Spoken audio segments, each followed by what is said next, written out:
small announcement we'd like to make is the discontinuation of monthly devlogs.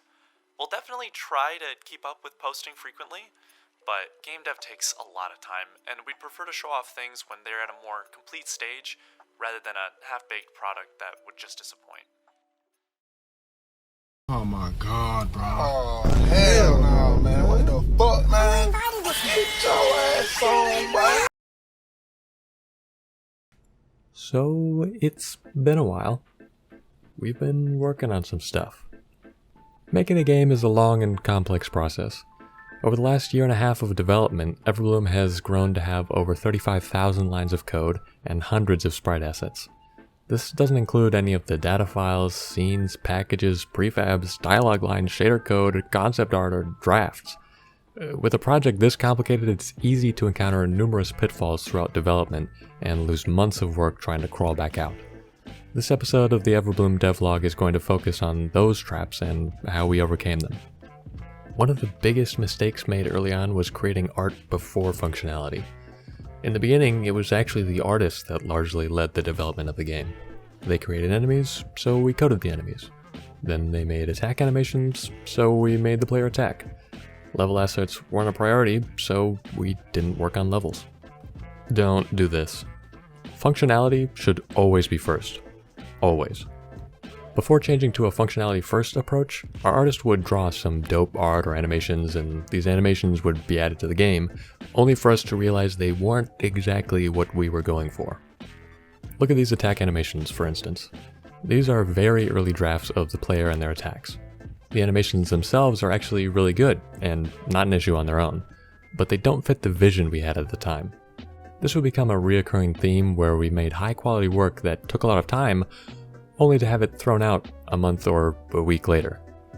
To the great dismay of our artist, sometimes not even an hour later. These were in the game for about 10 minutes before we realized they wouldn't work. We realized quickly that longer attack animations like this don't actually work for combat. Long attack animations are cool to look at, but using them as attacks felt clunky and unintuitive. Melee attacks need to feel responsive and fluid. To avoid this issue, we needed to code a feature, iterate and finalize it, and then go to the artist for artwork. The problem with this approach is that it's often difficult to code features without artwork.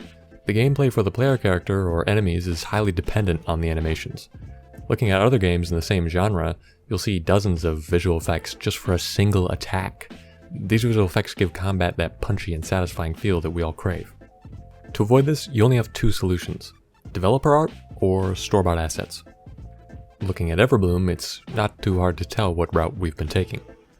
Our preferred solution when working on Everbloom has been store-bought assets. We've used them in numerous areas to prototype functionality without needing to pester the artist while they work on tasks that have a higher priority. Areas such as UI, enemies, the player, and VFX. When you spend years working on a game, it's hard to not get at least a little distracted. Working on combat and enemies for months can leave anyone feeling burnt out. We had basic functionality done, like simple UI, pathfinding, target tracking, and a bunch of other systems. At that time, it seemed like a cool idea to have some water on the levels we were making. We've been working on combat for a while, why not take a short break and work on some visuals? So we added a simple water tile map to the game. This is a store-bought asset with some custom shader work. Just a very simple feature, nothing too complicated. But maybe we should have the player sink into the water. Otherwise it doesn't really feel like water. Well, I mean, for water to be water, an animation is definitely needed as well. And, only the player sinks in the water? Well, let's make the asset sink as well. And the water doesn't move at all when the player walks through. Let's add a water ripple, just a simple animation. And the water has to come from somewhere. I mean, a waterfall would be cool here. And blah blah blah blah blah water, and then blah blah blah blah blah game breaking bug, and then blah blah blah blah blah.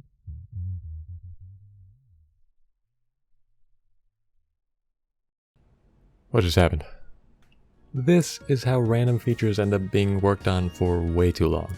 It starts off as a simple idea, then grows and grows until you spend a month on water when the combat is not even fully functional. It's often best to time box simple features like this. If you do decide to take a break from working on the core gameplay loop, choose a set period of time. Let's say we decide to add water, take a single week and try to implement this feature. If you're not done by the end of the week, put it on hold for a while. The most important piece of advice you can get when working on a game is to evolve quickly.